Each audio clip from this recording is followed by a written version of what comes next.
XTB France informe les participants que la présentation à venir et les informations qui vont être dispensées ne constituent pas en aucune manière une sollicitation ou incitation à acheter ou vendre des produits financiers. Bonjour à toutes et à tous, ici Vincent Intinavong pour ce Good Morning Market du lundi 30 juillet 2018. On commence comme d'habitude par le calendrier économique du jour et de cette semaine. En effet, cette semaine sera dominée par les réunions de politique monétaire de la Banque du Japon mardi, la Réserve fédérale mercredi et la Banque d'Angleterre ce jeudi. Pour cette séance, nous prendrons connaissance de l'indice du climat des affaires du mois de juillet en zone euro à 11 heures. Ensuite, l'estimation préliminaire de l'inflation du mois de juillet en Allemagne sera publiée à 14 heures. Enfin, nous prendrons connaissance outre-Atlantique des promesses de vente de logements pour le mois de juin aux États-Unis à 16 heures. Du côté des marchés, Wall Street a clôturé vendredi en baisse, pénalisé par le secteur technologique après la forte chute de Facebook. Twitter a suivi la même tendance suite à une baisse de ses utilisateurs actifs. Intel a également déçu par ses résultats, tandis qu'Amazon a annoncé un bénéfice trimestriel record, ce qui a porté l'action jusqu'à 1880 dollars pour cette action. Les indices européens ont fini la semaine en territoire positif grâce à l'accord commercial entre l'Union européenne et les États-Unis. L'automobile et les ressources de base exposées à la thématique commerciale ont salué ce rapprochement. Enfin, en Asie, le Nikkei 225 a terminé en repli de 0,74% avant la décision de politique monétaire de la Banque du Japon prévue demain et une salve de résultats d'entreprise du côté japonais. Nous commençons tout de suite par l'analyse de la paire euro-dollar. Comme anticipé la semaine dernière par le consensus, le produit intérieur brut américain est ressorti à 4,1% en rythme annualisé pour le second semestre aux États-Unis. Ce rythme de croissance de l'économie n'avait plus été enregistré depuis le troisième trimestre de l'année 2014. Par ailleurs, le chiffre du PIB pour le premier trimestre a été révisé à la hausse à 2,2% contre 2% en première estimation. Dans le même temps, l'indice PCE Core, très suivi par la Réserve fédérale pour évaluer l'inflation, s'établit à 2% contre 2,2% sur les 3 premiers mois de l'année. Ce ralentissement a pesé sur le dollar. La décision de politique monétaire de la Fed est attendue mercredi. Auparavant, l'attention des opérateurs se portera sur les revenus et les dépenses des ménages du mois de juin aux États-Unis. D'un point de vue technique, les prix évoluent au-dessus des deux moyennes mobiles à 25 et 100 périodes. Le RSI pour sa part est orienté légèrement à la baisse autour de sa zone de neutralité. Cependant, nous aurons pour l'heure un biais acheteur sur la paire euro-dollar et nous pensons que l'actif est susceptible de retrouver le niveau des 1,1674 dollars pour 1 euro, puis pourquoi pas revenir sur le niveau des 1,17 dollars pour 1 euro. Nous continuons avec l'analyse du DAX 30. Pour rappel, les indices européens ont terminé la semaine en hausse grâce à l'apaisement des tensions commerciales entre l'Europe et les États-Unis et aux publications des résultats d'entreprise. Pour rappel, Jean-Claude Juncker, le président de la Commission européenne, et Donald Trump se sont mis d'accord pour réduire les droits de douane entre les deux blocs, tout en instaurant une trêve le temps des négociations. Cette accalmie a profité au secteur automobile, mais aussi aux matières premières, favorisant les ressources de base. Du côté des entreprises, ce sont les valeurs des télécoms qui se sont signalées en Europe.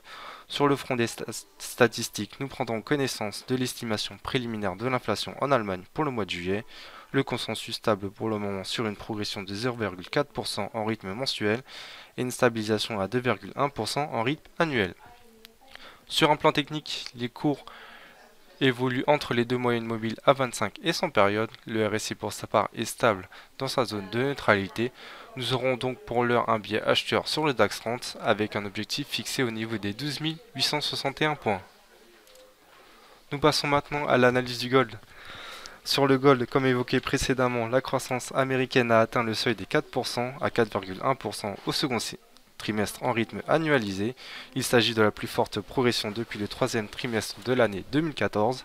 Par contre, l'inflation a ralenti sur cette période si l'on considère l'indice PCE des dépenses de consommation. Pour cette séance, nous serons attentifs aux promesses de vente de logements en juin aux États-Unis. Une hausse de 0,4% en rythme mensuel est attendue. Enfin, le recul du dollar a soutenu l'actif. Comme vous pouvez le constater, pour l'heure, les prix évoluent au-dessus des deux moyennes mobiles à 7 et 21 périodes. Le RSI pour sa part est stable autour de sa zone de neutralité. Nous aurons donc pour le moment un biais acheteur sur le gold avec en ligne de mire le niveau des 1228 dollars pour une once d'or. Nous enchaînons avec l'analyse du contrat WTI, l'actif qui a terminé la semaine en baisse de 1,32% au niveau des 68,69 dollars le baril. ExxonMobil et Chevron, deux grandes valeurs pétrolières américaines, ont annoncé des résultats trimestriels décevants. L'Arabie Saoudite a décidé de suspendre les exportations de pétrole transitant par le détroit de Bab al-Mandeb suite à des attaques sur des pétroliers. Vendredi, le groupe Baker Hughes a fait état d'une augmentation du nombre de forages en activité. Il s'agit de la première hausse en 3 semaines. D'un point de vue technique, les prix évoluent au-dessus des deux moyennes mobiles à 7 et 21 périodes, le RSI pour sa part est orienté à la hausse vers sa zone de surachat. Nous aurons donc pour l'heure un objectif fixé au niveau des 69,70 dollars le baril pour le contrat WTI.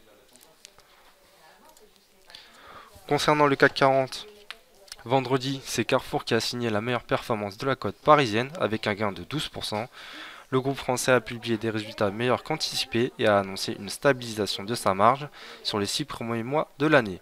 De son côté, le groupe de luxe Kering est pénalisé par les mauvaises performances de Gucci. Aujourd'hui, ce sera au tour de Air Liquide et Vivendi. Air Liquide qui perd plus de 2% en raison d'une baisse du chiffre d'affaires. D'un point de vue technique, les cours évoluent au-dessus des deux moyennes mobiles à 25 et 100 périodes. Le RSI pour sa part est stable autour de sa zone de neutralité. Nous aurons donc, comme pour le DAX 30, un biais acheteur sur les indices européens, avec en ligne de mire le niveau des 5500 points pour le CAC 40. Nous passons maintenant au S&P 500. Pour rappel, Wall Street a clôturé la semaine en baisse en raison du recul du secteur technologique, en particulier sur le S&P 500. Twitter a perdu plus de 20% suite à la baisse de ses utilisateurs actifs. De plus, cette tendance devrait se poursuivre avec les suppressions de comptes fictifs. Par ailleurs, Alphabet, Microsoft et Apple cèdent du terrain dans le sillage de Facebook. Seul Amazon est parvenu à rassurer avec un bénéfice trimestriel record. En outre, le secteur de la santé a également fini dans le rouge. Enfin, ExxonMobil et Chevron ont publié des résultats décevants. Cependant, Chevron bénéficie de l'annonce d'un programme de rachat d'actions. Sur le plan technique, les cours évoluent au-dessus de la moyenne mobile à 21 périodes. Le RSI pour sa part est stable autour de sa zone de neutralité. Pour l'heure, nous aurons un biais acheteur sur le S&P 500 avec en ligne de mire le niveau des 2816 points pour cet indice. Enfin, nous terminons avec le Bitcoin. Comme vous pouvez le constater, les prix de l'actif évoluent dans un range entre le niveau des 8074 dollars et celui des 8226 dollars pour un Bitcoin. D'un point de vue technique, les cours évoluent au-dessus de la moyenne mobile à cette période. Le RSI pour sa part est orienté à la hausse autour de sa zone de neutralité. Nous aurons donc pour l'heure un biais acheteur sur le Bitcoin avec un objectif fixé au niveau des 8226 dollars pour un Bitcoin. Je vous remercie, je vous retrouverai demain matin pour un nouveau Good Morning Market. Merci et bonne journée.